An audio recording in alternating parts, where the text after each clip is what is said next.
I didn't catch my wife in bed.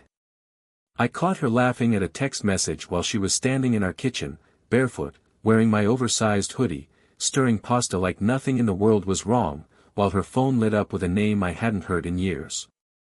Derek. Her ex. The one she swore was ancient history. The one she said was a lesson, not a person. The one I wasn't supposed to be threatened by because, according to her, I grew up and he didn't. And she laughed like a girl again. Not her polite little chuckle. Not her, that's funny, laugh. The laugh she used to give me when we were new. That's how I knew, right there with the smell of garlic and boiling noodles in the air, that my marriage had already been sold off behind my back. My name's Nate Caldwell. I'm 37, I work as a paramedic in Columbus, Ohio, and I've seen plenty of people's worst days. Heart attacks in Walmart aisles. Overdoses in gas station bathrooms. A kid thrown from a car seat because someone thought a seatbelt was optional. I thought I was built for chaos. I wasn't built for betrayal. My wife, Lauren, is 35. She's a high school counselor, one of those people who can look you in the eye and make you feel like you're safe to tell the truth. For years I genuinely believed that was who she was in every part of her life. Like it was stitched into her DNA, help people, be honest, fix what's broken. We'd been married 8 years. Together for almost 11. No kids, by choice at first, then by, we can talk about it later, and then by the time later showed up it always got shoved back in a drawer. We did have a dog, Miso, a stubborn Shiba Inu with a personality like a tiny dictator. The dog loved Lauren. Adored her. Slept pressed to her legs. Followed her from room to room like she was the sun. So when things started shifting, the first clue wasn't even something Lauren did. It was Miso. He stopped trailing her. Not completely, he still liked her, but he started spending more time near me. Like he was picking a side in some silent election I didn't know was happening. The next clue was her phone. I'm not the jealous type. I'm a, tell me straight and I'll deal with it, type. I don't do snooping. I don't do tracking apps. I don't do checking receipts. But Lauren's phone started living face down on every surface like it was a guilty conscience with a screen. If I walked into a room, she'd tilt it away. Not dramatically, just, subtle. The kind of subtle that makes you feel crazy for noticing it. Her schedule changed too. She started staying late at school for planning meetings. Then it was student crisis stuff. Then district initiatives. Which was believable, because counselors really do get stuck late. But she wasn't stuck late every week for 8 years and then suddenly stuck late 3 nights a week for 2 months. It didn't feel like work. It felt like avoidance. And this is the part one hate admitting, I tried to fix it.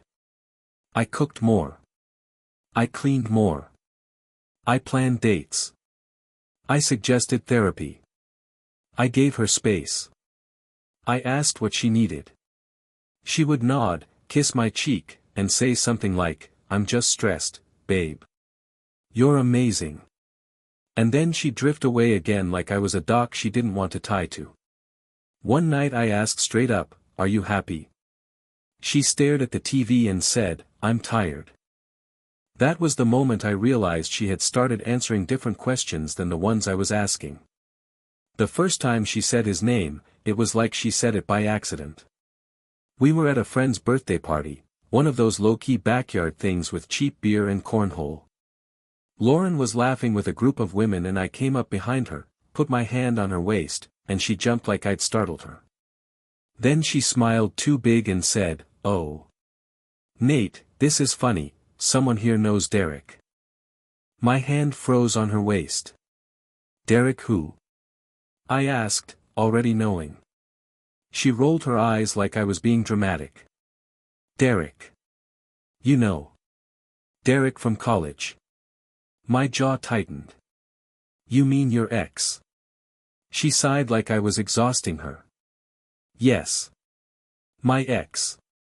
From like, 1,000 years ago. I didn't like the way she said it. Like I was the immature one for acknowledging the obvious. Why is he coming up? I asked. Lauren took a sip of her drink, eyes scanning the yard like she needed an exit. He's in town. Someone mentioned it. And you're, what? Catching up? I said. No, she said too fast. It was just, a random thing. I wanted to believe her. I really did. But that night, when we got home, she went straight to the bathroom with her phone and shut the door. And yeah, okay, maybe she had to pee. But she had never been a phone in the bathroom, door locked person. Then came the pasta night. A random Tuesday. I'd gotten home from a long shift, 2 calls back to back, both ugly. I was exhausted in that bone-deep way where you don't even feel human. I walked into the kitchen and Lauren was there, relaxed, humming, stirring a pot like she was in a commercial. I remember thinking, oh good. Maybe we're okay. Her phone buzzed on the counter. Lit up. Derek Redheart. Not Derek. Not Derek M. Not Derek from college. Derek with a heart. And she looked at it and laughed. I didn't say anything at first. I watched her eyes read the message and soften. Her shoulders loosen. Her mouth tilt upward like she was being warmed from the inside. I felt my stomach go cold. What's funny? I asked, keeping my voice casual so I could still pretend this was normal. She flinched. Actually flinched. Then she turned, smile already erased, and said, nothing. One of the girls sent a meme. I didn't move. I just stared at the phone. She slid it off the counter like it was a napkin. Why are you looking at me like that? Because your phone just said Derek, I said. Lauren's eyes widened, then narrowed. So what? So what? I repeated, like I didn't understand English anymore. Why does your ex have a heart in your contacts? She let out a laugh that was sharp and humorless. Oh my God, Nate, seriously? I could feel my pulse in my ears. Seriously. It's not like that, she said, and the second the words came out, it hit me like a slap because they were so classic. So scripted. I stepped closer. Then what is it like? She started stirring the pasta again like she could stir her way out of this conversation. He messaged me a few weeks ago. We've just been talking. That's it. Talking about what? I asked. Life, she snapped. Memories. Stuff. You know, normal things. I didn't know. I said, show me. Lauren turned slowly. Show you what? The messages, I said. If it's nothing, show me. Her cheeks flushed. No. And there it was. Not proof in the form of naked pictures or a confession. Proof in the form of a simple, clean refusal. If it was innocent, she'd roll her eyes and shove the phone at me. She'd say, see? You're paranoid. Instead she said no. I felt something inside me tilt. I said, quieter, Lauren. Show me. She slammed the spoon down, pasta water splashing. I'm not doing this. I'm not letting you interrogate me like I'm some criminal. I didn't raise my voice. I didn't swear. I just said the truth. I saw your face when his name popped up. Her eyes went glossy. She crossed her arms like she needed armor. You're making it into something it's not. But my brain was already connecting dots, late nights, phone face down, sudden irritability, the way she'd been treating me like a roommate. I asked, have you seen him? She hesitated. Just half a second. That half second burned. Have you seen him? I repeated. Lauren looked away. I ran into him. Once. When? I asked. A few weeks ago, she said, too vague. Where? I asked. She exhaled like she was the victim here.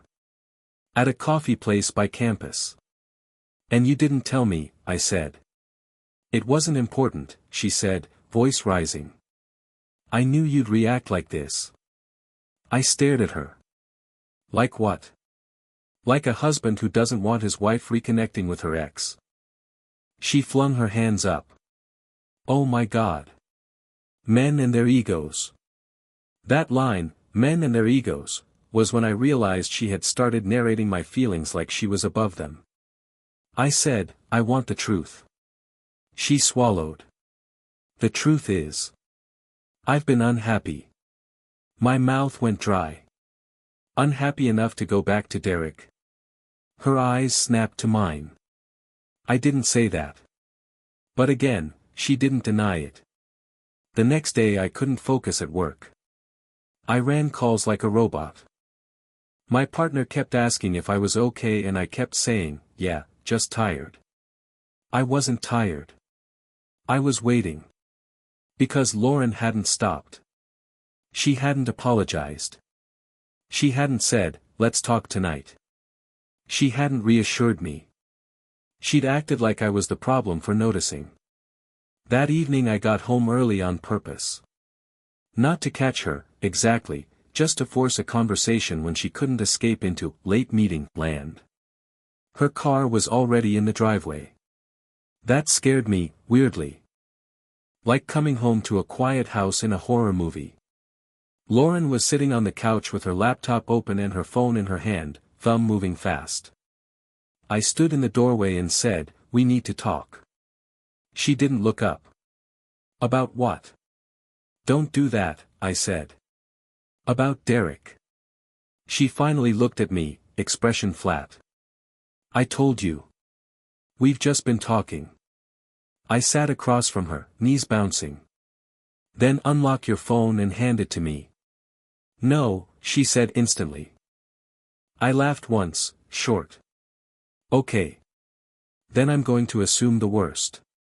Lauren's eyes flashed. That's not fair. Neither is what you're doing, I said. Have you slept with him? She went still. Not shocked. Not offended. Still. Then she whispered, it happened. My vision tunneled. What happened? Her voice trembled. I saw him. We talked. I didn't plan for it to happen. I heard myself say, did you sleep with him? She closed her eyes, like a martyr. Yes. Something in me made a sound, like a breath that couldn't decide if it was a laugh or a sob. I gripped the edge of the couch cushion so hard my fingers ached. How long? She wiped at her cheek like she was wiping away inconvenience. A few times. A few times, I repeated. So not a mistake. A pattern. Lauren's voice got defensive. It's complicated. It's not complicated, I said. You cheated on me with your ex. She flinched. He's not just my ex, Nate. That sentence hit harder than the confession. I stared. What does that mean? She swallowed. He knows me. In a way you don't. I laughed again, but it sounded broken. I've been married to you for 8 years. And we've been roommates for the last 2, she shot back. You're always at work. You come home exhausted. You're either asleep or numb. And I'm. Stop, I said, voice shaking. Don't you dare put this on my job. Don't you dare act like you didn't have choices. She stood up. I didn't mean for it to go there. But it did, I said. Because you let it. Because you wanted it. Her eyes filled. I'm sorry. I shook my head slowly. No, you're not. Her face twisted. How can you say that? Because you're still protecting him, I said. You won't show me the messages. You won't even say his name like you're ashamed.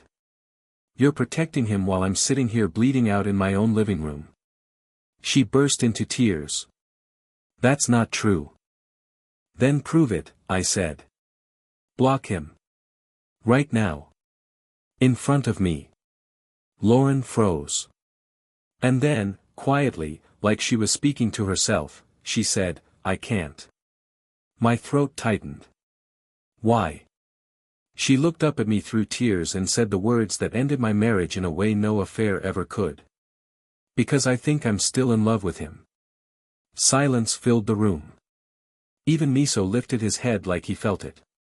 I whispered, then why did you marry me? Lauren covered her mouth, sobbing.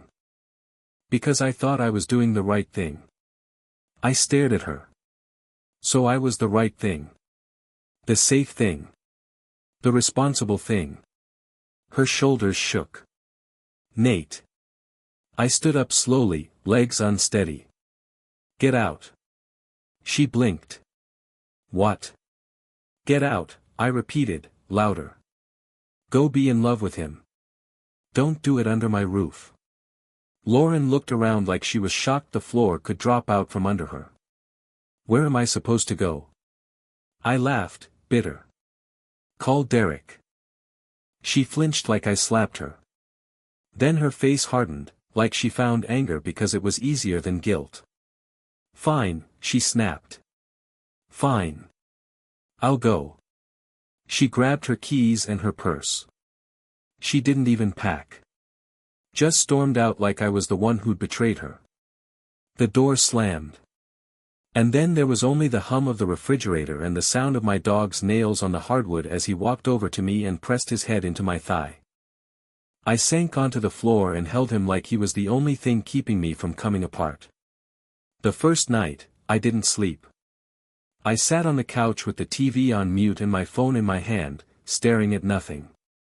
At 2:14 a.m., Lauren texted. I'm sorry. I didn't want to hurt you. At 2:16 a.m., she texted again. Please don't hate me. At 2:20 a.m. I need time. Time. Like betrayal was a project deadline. I didn't respond. Because if I responded, it wouldn't be words. It would be venom. The next morning I went to work and ran calls like a ghost. I watched a man cry because his mother died. I watched a woman scream because her husband wouldn't wake up. I watched a teenager shake from panic while we told him he wasn't going to die. And I thought, I am standing here helping strangers survive the worst day of their life while I'm quietly dying inside my own. When I finally got home, I did something I hadn't done in 8 years. I opened a new bank account. I didn't drain ours. I didn't do anything dramatic. I just started moving my direct deposit. Quiet, practical, numb. I called my buddy Mark, a firefighter I'd known since training, and asked if he knew a good divorce attorney. Mark didn't ask questions. He just said, yeah. And I'm coming over with beer. When Mark showed up, he took one look at my face and said, damn. It's that bad. I nodded. We sat at my kitchen table with beers we barely drank. He said, you gonna fight for her? The question hit me weird because part of me still wanted to say yes. Still wanted to play husband. Still wanted to believe love was effort. But then I saw her face when she said she couldn't block him. I said, no. And then my voice cracked, and that was when Mark leaned forward and said, okay. Then we do the next thing. What's the next thing? I asked. Mark's eyes were hard, not cruel, just protective. We make sure she doesn't ruin you on the way out. That was the first time I felt something besides pain. Not hope. But, direction. Over the next week, Lauren barely came home. When she did, it was to grab clothes. She moved like a stranger, avoiding my eyes. Miso would stand between us like a referee. One time she said, softly, Nate, can we talk? And I said, you already talked. She winced. I didn't mean. I know, I cut in. You didn't mean to lose your safety net. You meant to have both. She started crying and said, "That's not fair." I just stared at her and said, "Neither is any of this." The rage came in waves. The grief came in undertow. I'd be fine washing dishes, and then I'd see her favorite mug and feel like I got punched. I'd be fine driving, and then a song we played at our wedding would come on, and my hands would start shaking on the wheel. I'd be fine at work, and then a patient would call me, "Sir," the way Lauren used to when she was teasing, and I'd feel the floor tilt. It's humiliating, how your brain mourns someone who's still alive. And the worst part? I missed her. Even after everything.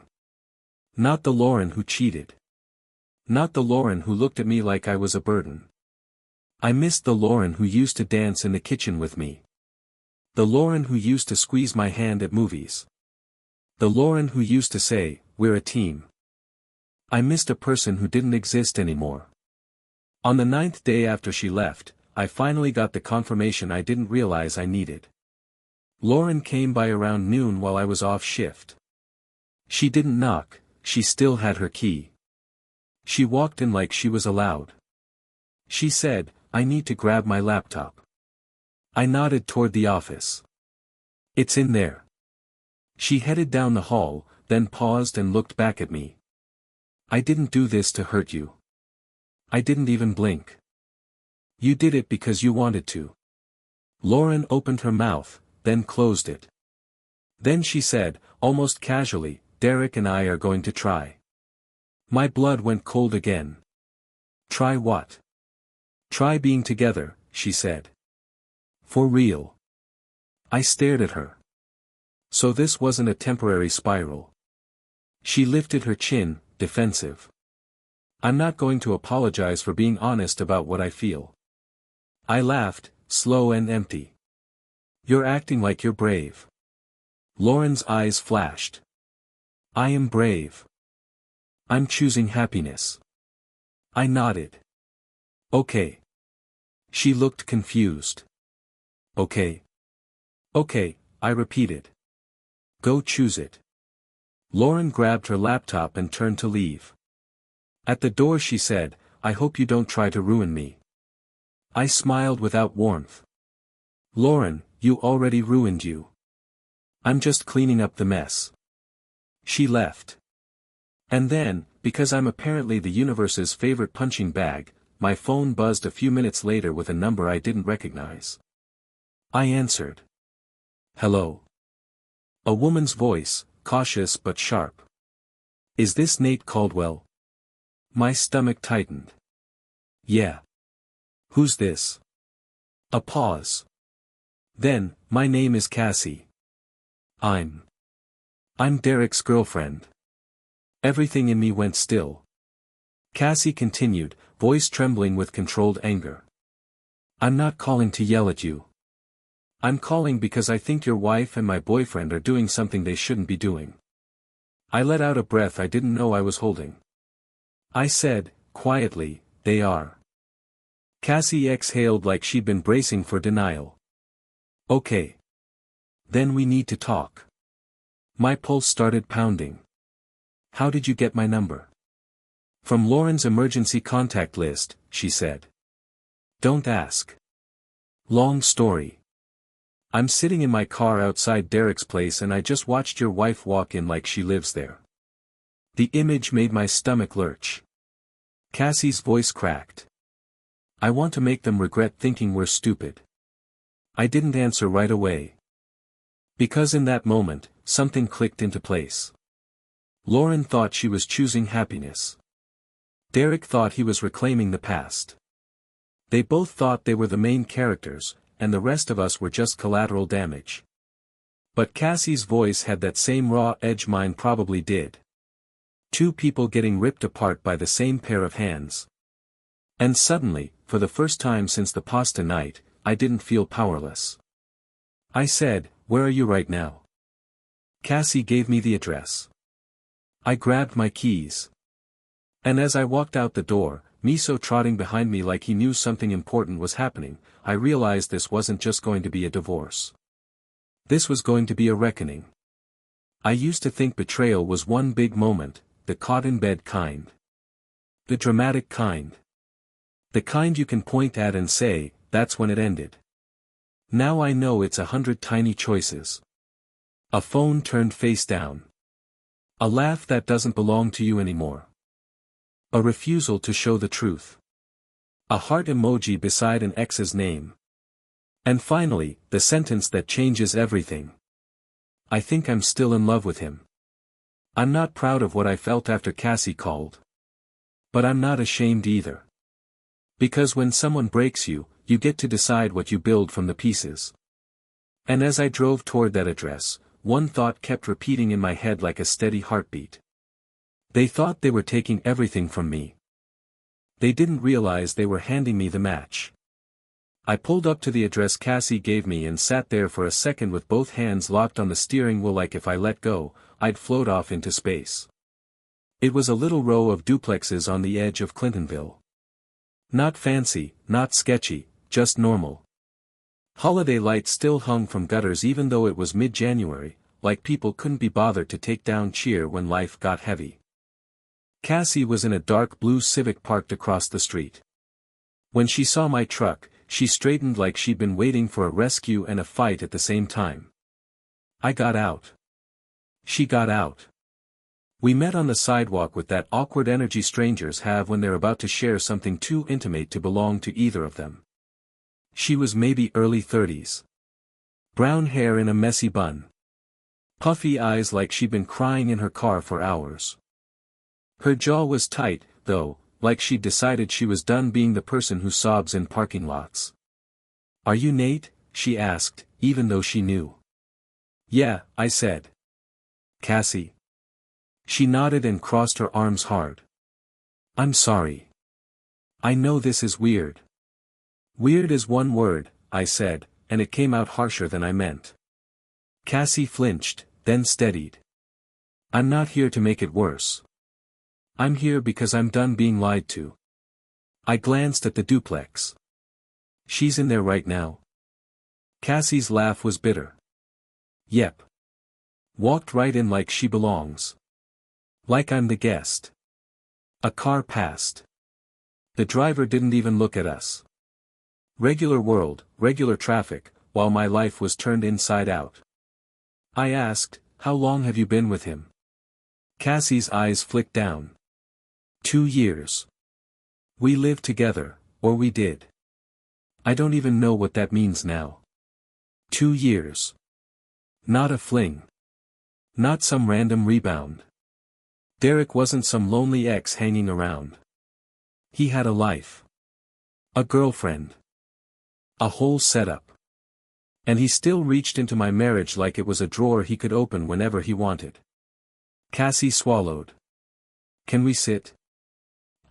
She gestured to her car like she didn't want to be standing out in the open for this. So we got in. She kept the engine off. The inside smelled like fast food fries and vanilla air freshener. I had this stupid thought that it felt too normal for what we were about to do. Cassie turned her phone toward me. I started screenshotting everything when I got suspicious. My chest tightened. "You got suspicious before today?" She nodded slowly. "He started doing the same things you described.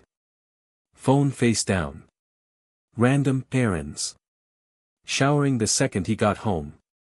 Acting like I was annoying for asking basic questions." I stared out the windshield. "Yeah." Cassie pulled up a photo. It was Derek at what looked like a bar patio, arm around a blonde woman. My stomach dropped. "Is that her?" Cassie asked. I didn't even need to zoom in. Lauren's smile was unmistakable. It was the one that used to belong to me, big, bright, trusting. And there she was, pressed into Derek like she'd been waiting years for that exact moment. "That's my wife," I said, voice flat. Cassie's eyes filled again. "Okay. Then I'm not crazy." "No," I said. "You're not crazy." And that was the first time since everything exploded that I felt something like solidarity instead of isolation. Misery loves company, sure. But it also loves witnesses. Someone who can look you in the eye and say, I saw it too. You're not imagining it. Cassie swiped through more screenshots, texts from Derek that were, careful. Nothing blatantly sexual. Lots of, miss you, thinking about you, can't wait to see you again. Just enough plausible deniability that if you confronted him, he could put on his innocent face and call you dramatic. Then she showed me one message that made my teeth grind. Derek, she's still sleeping in the same bed with him. That's messed up. Cassie stared at me like she wanted to throw up. He was talking about you. Like you're some obstacle. Like you're a roommate she needs to get rid of. I felt heat crawl up my neck. He's a coward. Cassie nodded. He's a professional coward. She tapped another screenshot. Derek, once she's out, we can do this right. Cassie's voice shook. He kept telling me he loved me. And then he'd text her like that. I took a breath, slow, controlled. In my job, when people are bleeding, you don't panic. You clamp. You pressure. You do what's necessary to keep them alive. So that's what I did mentally. Clamp down. Pressure. Keep myself alive. Okay, I said. What do you want to do? Cassie looked at me like she'd been holding that question in her mouth for hours, burning her tongue. I want them to feel it. I want them to understand what it's like to be the last person in the room to know your life is a joke. I nodded. Same. She leaned forward. But I don't want to do anything illegal. I'm not trying to end up in handcuffs because my boyfriend is trash. That sentence earned her my respect. I'd been angry enough to picture stupid things, breaking windows, leaving notes, showing up swinging. But I wasn't actually that guy. I was a guy who wanted justice and dignity. The kind that hurts without blood. Legal, I said. Clean. Controlled. Cassie exhaled. Yes. I stared at the duplex again. Then we don't go in there right now. Not like this. Cassie's eyes widened. So we just, let them? No, I said. We let them think they're in control. That was the moment the plan started forming in my head, not revenge like a movie, but revenge like a spreadsheet. Like paperwork. Like consequences. Because here's the thing nobody tells you, the best revenge isn't screaming.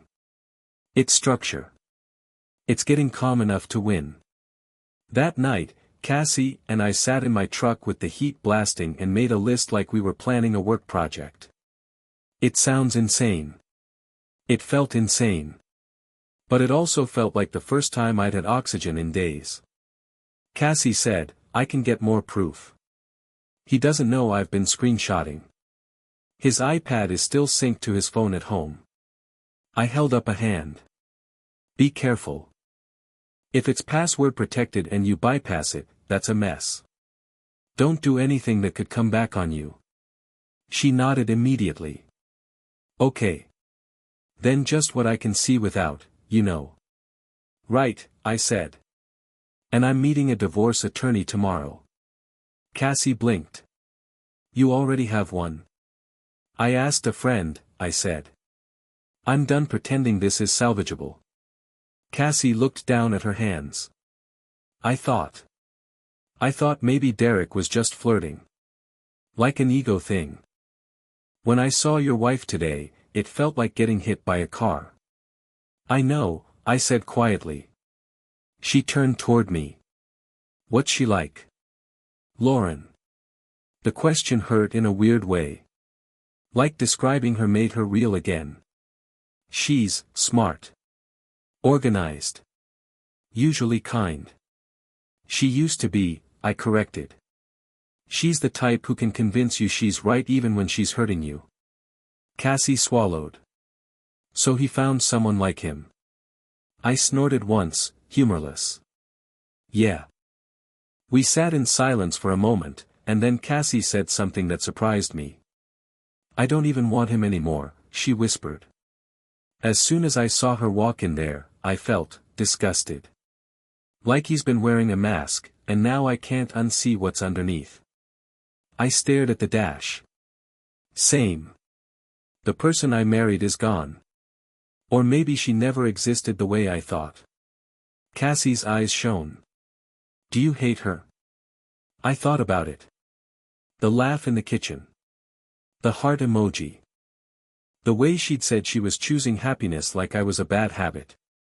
I hate what she did, I said. I hate how small she made me feel. But I don't know if I hate her. I think I'm grieving her. Cassie nodded like that was the most honest thing she'd heard all week. Then she said, okay. So grief later. First we protect ourselves. Exactly, I said. We shook on it like a pact. Two betrayed people in a truck outside a duplex, deciding we weren't going to be the punchline. The next morning I sat in a divorce attorney's office with a paper cup of water I didn't drink and told a stranger the most humiliating parts of my life. He was a middle-aged guy with kind eyes and a seen everything vibe. His name was Howard. He didn't flinch when I said affair. He didn't flinch when I said ex-boyfriend. He just nodded and started asking practical questions. Joint accounts, he asked. Yes. Any kids? No. House? Yes. Both names. Retirement accounts? Mine's bigger, I admitted.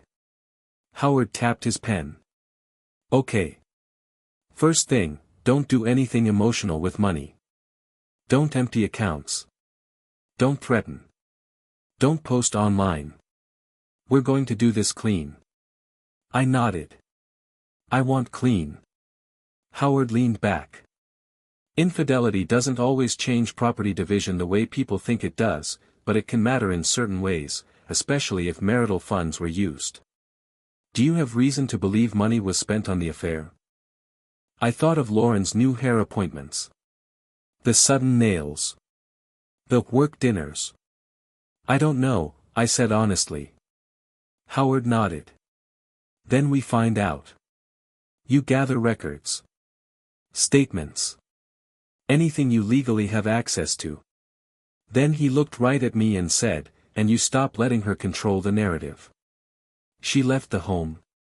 She's been staying elsewhere, I said. I told her to get out. Good, he said. We'll document that. You keep the house stable. Bills paid. Routine. That matters. Routine. Stability. Words that sounded boring until you realize boring is power. I left Howard's office with a plan and a calm that felt unfamiliar. On the drive home, I called Cassie. I have an attorney, I said. Cassie's voice was tight. Good. I told my sister what's happening. She's letting me stay with her. Smart, I said. Do you have proof saved somewhere safe? I emailed it to myself, she said. And to my sister. Like a backup. Perfect, I said. Here's what we do next. And this is the part where revenge stopped being an emotion and became a sequence. I separated my direct deposit and stopped using joint cards. I changed passwords to my personal accounts. I pulled statements, every account we shared. I took photos of the house, the contents, and the condition. Not because I wanted to get her, but because I knew divorce turns normal people into strangers who rewrite history. I documented her leaving, texts, dates, anything that showed she abandoned the home. Cassie did her version. She moved her important stuff out while Derek was at work. She took photos of their place too, especially anything she'd bought. She collected her own records and made copies. She consulted a lawyer through a friend, mostly for lease stuff. We weren't plotting vandalism. We were plotting escape. And that's the truth, the best revenge I ever got was the moment I realized I didn't have to beg for scraps of loyalty anymore. 2 days later, Lauren texted me. Can we talk? I don't like how cold you're being. I stared at it for a long time before responding. We can talk through attorneys. 3 dots appeared. Disappeared. Appeared again. So that's it? After everything? After everything. Like she hadn't lit the match. I didn't reply. That same day, Cassie called me and said, "They're fighting." "How do you know?" I asked. She laughed, a sharp sound. "Because Derek called me 12 times in a row after he came home and found my closet empty. He's panicking." I didn't feel joy at that exactly. I felt justice beginning. "What did he say?" I asked. Cassie's voice lowered. "He said, 'You're really going to leave me over some texts?' Like it wasn't a whole other woman in his bed." My jaw clenched. Classic. Cassie paused. "He also said something else. He said, 'Lauren's being crazy.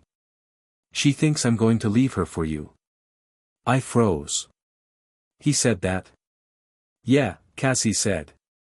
"So, your wife thinks he's choosing her, and he's telling me she's a problem." My stomach turned, not because I cared about Lauren's feelings anymore, but because it confirmed what I already suspected. Derek wasn't a soulmate. He was a relapse. And Lauren had thrown away a stable life for a guy who was already annoyed by her expectations. Cassie's voice got steadier. "I want them to know we know. But I want it timed. I want it when it hurts most." I thought about Howard's advice: clean, controlled, documented. I said, "We time it with paperwork." So we did. The following Monday, my attorney filed. The petition went through. The date was set. Everything was moving. And then, 2 days after that, Lauren showed up at the house at 7:30 p.m. unannounced, looking like she hadn't slept. She stood on the porch in a hoodie that wasn't mine. I opened the door and felt my stomach flip. Not from love. From recognition, like seeing a familiar hazard sign. "Nate," she said, voice small. "Can we please talk?" I kept my tone level. "Say what you came to say." Her eyes darted past me into the house like she was checking if she still belonged. "I got served." I nodded. "Yeah." Lauren's voice cracked. "You're really doing this?" I stared at her. "What did you think would happen?" She swallowed hard. I thought we could take time. I thought we could." "Don't," I said quietly. "Don't pretend you were protecting us. You were protecting yourself." Tears spilled. "He said he's confused." My brain almost didn't process that. "Who?"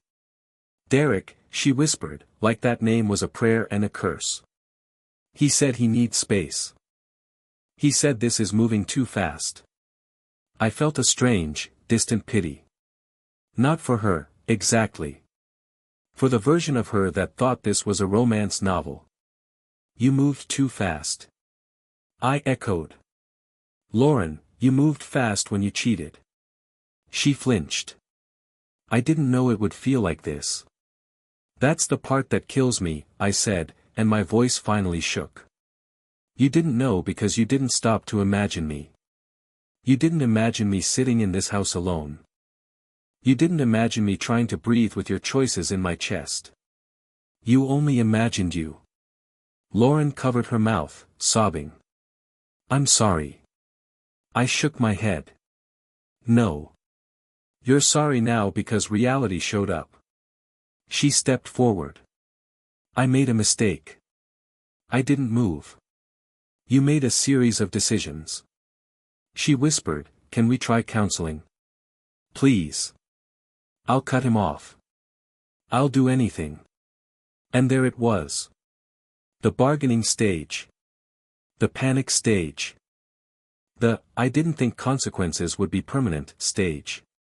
I looked at her and felt something settle in me like a final stone dropping into place. "I don't want you back," I said. Her face crumpled. Nate. I don't, I repeated, firmer. Not because I'm trying to punish you.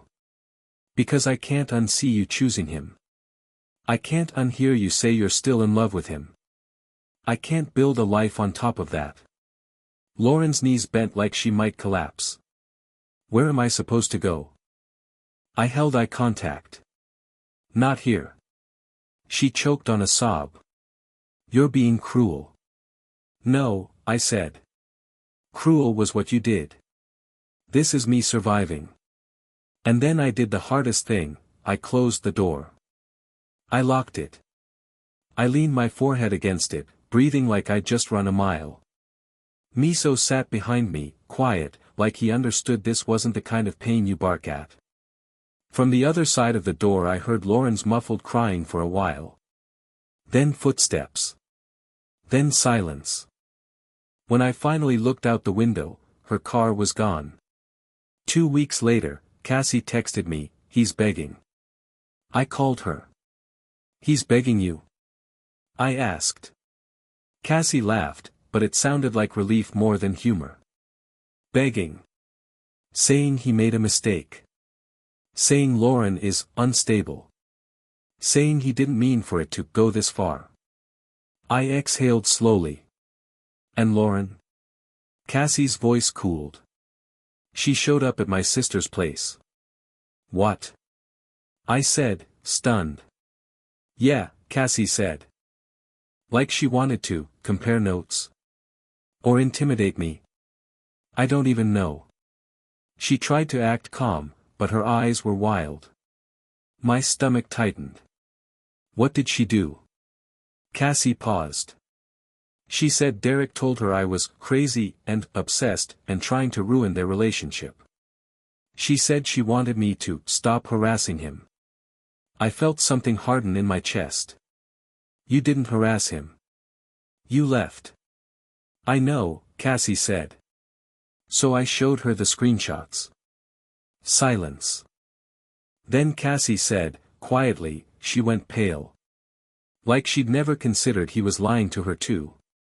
Of course she hadn't. In Lauren's version, she was the special one. The chosen one. The exception. Cassie continued, voice steady now. She started shaking. Then she got angry. Not at him, at me. She said I was trying to sabotage her happiness. I laughed once, low.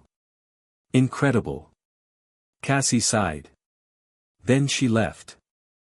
And 30 minutes later Derek called screaming at me because apparently she confronted him and he panicked. I leaned back on my couch and stared at the ceiling. So the house of cards is collapsing. Yep, Cassie said. And I'm not even happy about it. I'm just tired. Same, I said. But late that night, I got a text from Lauren that was different from the others. No manipulation. No guilt. No anger. Just.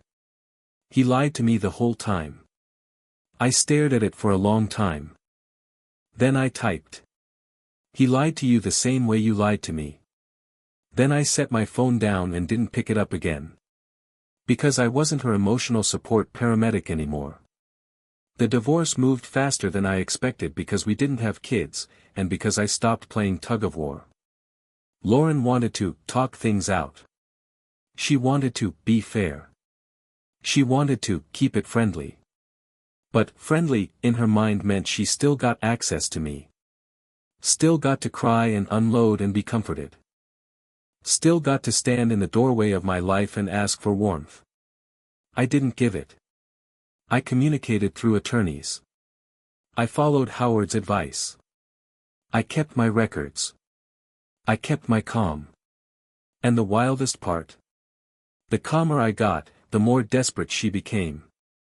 She sent long messages about memories, about trips we took, about our dog, about how she never stopped loving me. The day she wrote, "You're acting like I'm a monster," I almost replied with a paragraph. I almost wrote, "You weren't a monster. You were just selfish. You were just weak." You were just reckless with my life because you thought you'd never have to pay for it. But I didn't. I just sent. Please contact my attorney. Because the truth is, I didn't need her to understand. I needed her to stop touching my wounds. Here's what actually ended her fantasy, and it wasn't me yelling or Derek dumping her. It was paperwork. Howard discovered something through the statements. Lauren had been using our joint card for work dinners that were not work dinners. Hotels. Restaurants. Gas. Little charges that add up when you're building a secret life. Nothing cinematic. Just proof. When Lauren's attorney saw it, the tone shifted. Suddenly it wasn't, Nate is being cold. Suddenly it was, how can we settle this without this becoming an issue? Lauren cried in mediation. She tried to explain it away. She said she was confused. She said she was depressed. She said she needed validation. Howard listened politely and then slid the stack of statements across the table like he was placing a weight on a scale. I didn't gloat. I didn't smile. I just sat there and let reality be louder than her tears. In the end, I kept the house.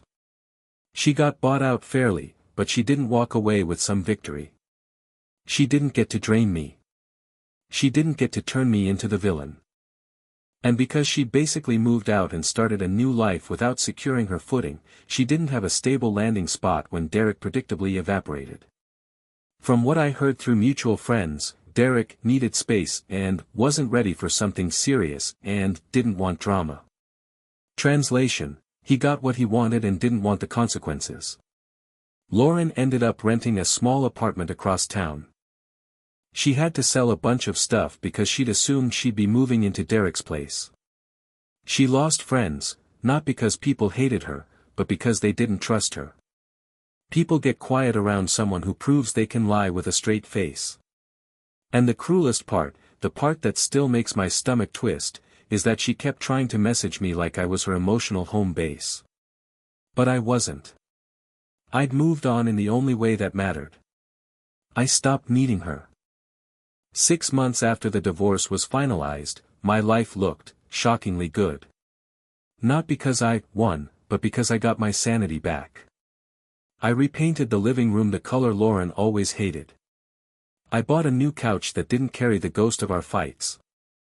I started sleeping through the night again. I started eating real meals instead of surviving on caffeine and bitterness.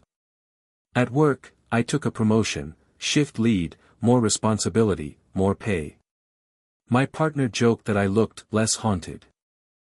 I started running again, early mornings with Miso tugging me toward every squirrel like he was determined to rebuild my routine whether I wanted it or not.